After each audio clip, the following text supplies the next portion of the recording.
सहाफ़ी ने जो मुलाकात की तर्जुमान पाक फ़ौज के साथ, अफ़गानिस्तान की सूरत हाल, दहशत गर्दी का मैनेज, TTA और TTP में फ़र्क क्या है, और रिसेंटली जो क्लेम किया है ज़बीहुल्लाह मुजाहिद और अफ़गान हुकूमत ने कि पाकिस्तान ने एरियल स्ट्राइक किए हैं within Afghanistan at 3 different places.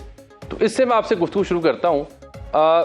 आज जब हमने ये पर्टिनेंटली सवाल भी उनसे रखा सामने, तो उन्होंने कहा कि ये पाकिस्तान का तरीक़ाकार नहीं है, हम सिविलियंस को टारगेट नहीं करते, हम जब भी हमला करेंगे ठोक बजा के करेंगे, जैसे कि हमने काबुल में इससे पहले अक्टूबर में किया था।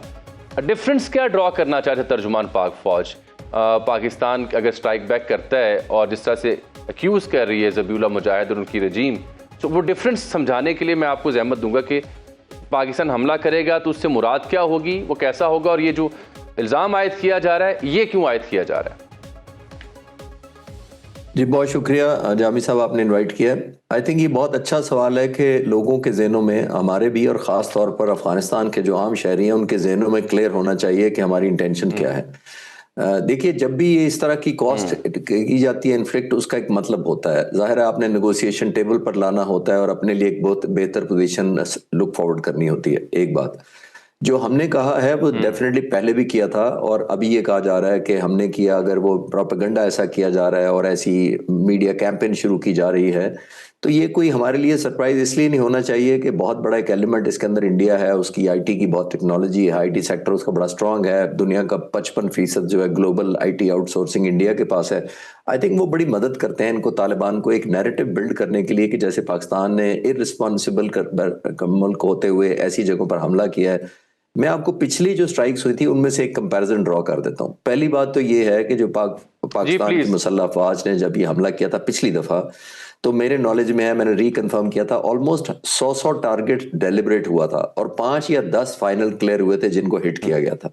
तो ये रेशो हमारी है केयरफुल रहने की या रिस्ट्रेन करने की, या एक लिमिट में रह के एक एस्केलेशन ना करने की, जो हमारा डिजाइन है। पहली बात तो ये, अगर हम करते तो डेफिनेटली करते, क्योंकि जो पोजीशन ऑफ स्ट्रेंथ, जामी साहब आप एग्री करेंगे, जिसकी पोजीशन ऑफ स्ट्रेंथ होती है, पहली तो वो सीज फायर नहीं करता जो हमने की। दूसरी बात एक और है, हमने एक इतनी प्रोहिबिटिव कॉस्ट इंपोज करनी होती है जो पोजीशन ऑफ स्ट्रांग होता है, ताकि आप जितनी जल्दी नेगोशिएशन टेबल पर ला सकें। हमने फिर भी रिफ्रेन किया। जिसकी जितनी आपकी पोजीशन होती है ना पावर टू हर्ट, वही आपकी पावर टू बार्गेन होती है। यानी जितनी ज्यादा आप तकलीफ या डैमेज कर सके दुश्मन का, आपको बार्गेन करते वक्त उतनी आसानी पेश आती है। जिसका मतलब यह है कि दुश्मन को एक कीमत पता होती है जो आपसे चुकाएंगे, जब आप उनसे लेंगे, कि अगर आप नहीं मानेंगे तो ये। इसके बावजूद कि हमारी पोजीशन मिलिटरीली अल्हम्दुलिल्लाह कहीं ज्यादा स्ट्रांग है, हम पिन पॉइंट कर सकते हैं, हम प्रिसीजन टारगेटिंग कर सकते हैं। जो मैंने आपको कहा 100 में से 5 या 10 टारगेट अप्रूव हुए, वो क्यों हुए?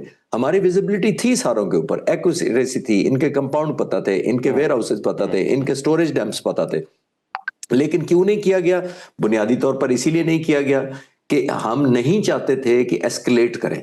हम चाहते थे कि एक मैसेज दे दें, अपना रिजॉल्व शो कर दें और एक न्यू नॉर्मल ना बनने दें, जो कि उन्होंने बना लिया था, थिंकिंग के हम ये करेंगे, उसके बाद का मतलब यही होगा कि हम शायद कॉम्प्रोमाइज करना शुरू कर देंगे या एक एलिमेंट ऑफ एक्सेप्टेबिलिटी कर लेंगे।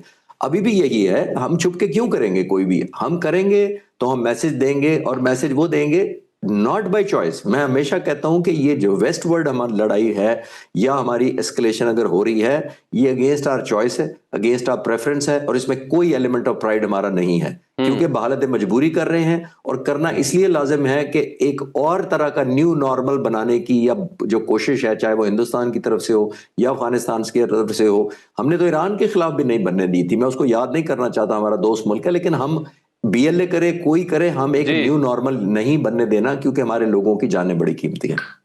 ठीक, बिल्कुल ठीक। अच्छा बगीर साहब, आज ब्रीफिंग के दौरान हमें ये पता चला कि 1200 से 1300 किलोमीटर की ये सरहद है KP की सिर्फ अगर हम बात करें, और वहाँ पे हर 15 से 20 किलोमीटर बाद एक चेक पोस्ट आती है। तो डिफ़िकल्ट टेरेन भी है, संगलाख इलाके भी हैं, पहाड़ी इलाके भी हैं, कहीं मौसमी सख्ती भी है।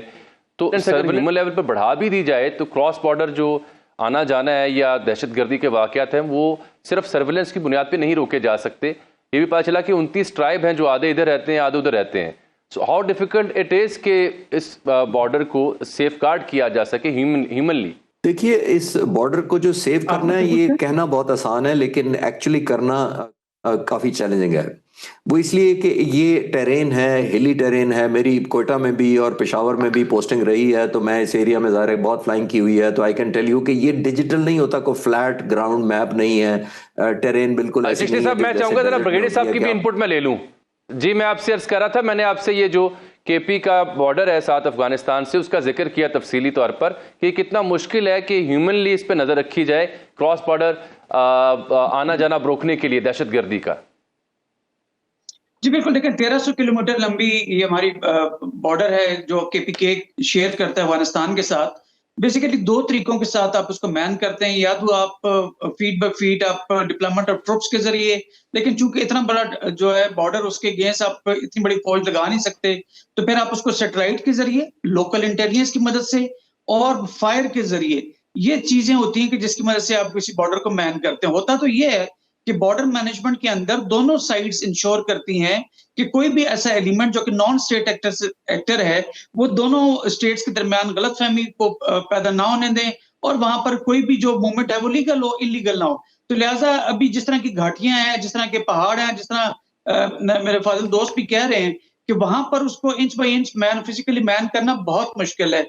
यही वजह है कि आज डीजीएसपीआर ने कहा कि हमने ऑलमोस्ट लाइक 15-20% के ऊपर लेकर आ गए, जो उनके एनसीपीज आते थे या उनकी ईरानी तेल आया करता था वहां से, या स्मगलिंग होती थी, उसको हमने ऑलमोस्ट लाइक 20% 80% में खत्म कर दिया है।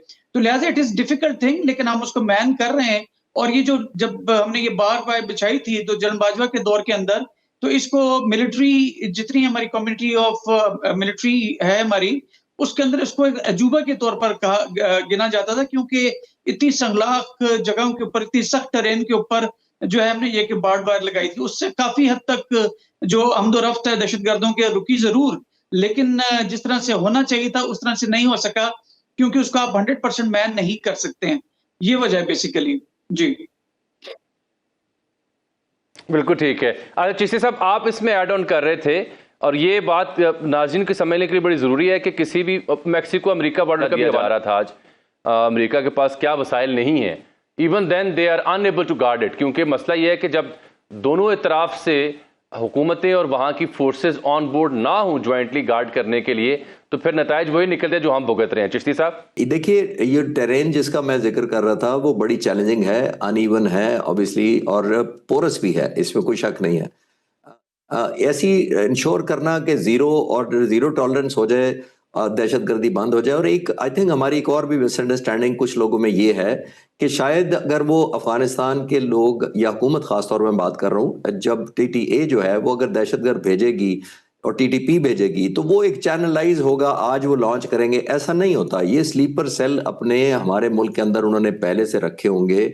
कलभूषण यादव का केस याद कर लें, वो कहाँ था, वो क्या कर रहा था, हमारी एस्केलेशन थी हिंदुस्तान से, कुछ भी नहीं था।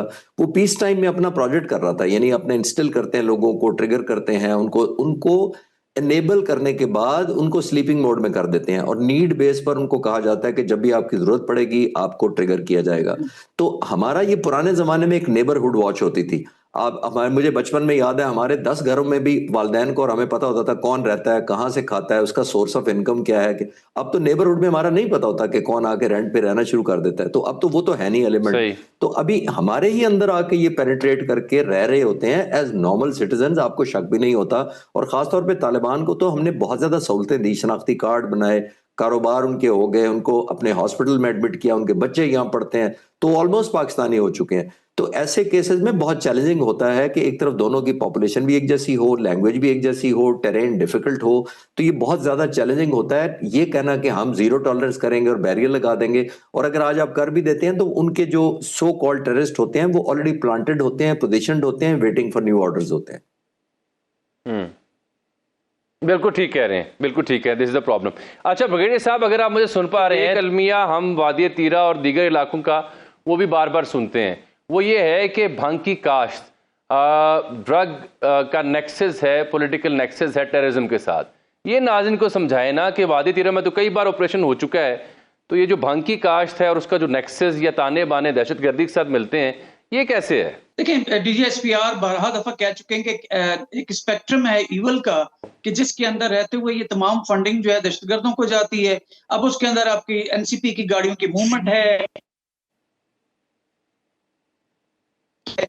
के साथ साथ ये अपना ये जो ड्रग्स हैं ये है और नार्को है और इसके साथ स्मगलिंग है।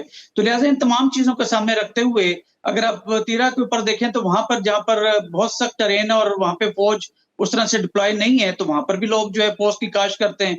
अब अफगानिस्तान के अंदर आप देखें तो इसका जो सबसे सस्ता और अच्छा जो नशा है वो आइस गिना जाता है, जिसमें कि अफगानिस्तान के अंदर उसकी बहुत बड़ी बड़ी उसकी फैक्ट्रीज हैं। तो लिहाजा वो अपने यहाँ भी उसको गा रहे हैं और पाकिस्तान के अंदर भी लोग मोटिवेटेड होकर इन तारों के अक्रॉस उसको पहुंचाते हैं, तो इसमें कोई शक नहीं है। लेकिन एट द सेम टाइम अब इन तमाम इलाकों की रैकी हो चुकी, अब जहाजों की मदद से ऐसे केमिकल स्प्रे किए जाएंगे कि जिससे ये जो है मजीद ये जो फसल है इसकी ये मजीद ना हो और पोस्ट की काश्त ना हो सके, क्योंकि ये तमाम पैसा अल्टीमेटली उससे जो तो हम नहीं चाहते कि वो जाके तो हमारे खिलाफ जो इस्तेमाल हो। तो लिहाजा इसमें कोई शक नहीं है कि जो अफगानिस्तान उसका कोई स्टेक नहीं है वहां पर, उसने अपने हाथों जरूर इसको जो है वो गाया, लेकिन पाकिस्तान के अंदर भी कुछ फैसिलिटेशन जरूर है। और जैसे कि आपने कहा, DCSPR ने भी कहा कि एक नेक्सस है पॉलिटिकल पावर्स का या पॉलिटिकल एक्टिविस्ट का और नार्को का, क्योंकि KP अर्सफाइल फाटा के अंदर बहुत अरसे तक टिल द टाइम इसको KP में मर्ज किया गया, वहां पे नार्को जो है वो तो आम बिका करती थी, चर्च की दुकानें हुआ करती थी। तो लिहाजा वो कल्चर चेंज होते हुए कुछ टाइम जरूर लगेगा, लेकिन अल्हम्दुलिल्लाह काफी हद तक ऑलमोस्ट लाइक मैं तो कहूँगा कि 10% ही शायद रह गए हो जहाँ छुप छुपा के इस तरह की कोई चीज होती हो, अदरवाइज हम खासा हद तक इसको कंट्रोल कर चुके हैं। हाँ, ये जरूर है कि अफगानिस्तान के अंदर से ये चीजें पाकिस्तान में स्मगल हो रही हैं, फिजिकली भी हो रही हैं। अब तो सुना कि ड्रोन्स के जरिए भी आइस को यहाँ भेजा जाता है, लेकिन पाकिस्तान ने तमाम कॉन्टिजेंसीज के ऊपर नजर रखी हुई इंशाल्लाह ताला हमारी जो बॉर्डर सिक्योरिटी फोर्सेज है, स्पेशली जो हमारी बहुत शुक्रिया ब्रिगेडियर अहमद सईद मिन्हाज साहब और जनाब चिश्ती साहब आपके कीमती वक्त का।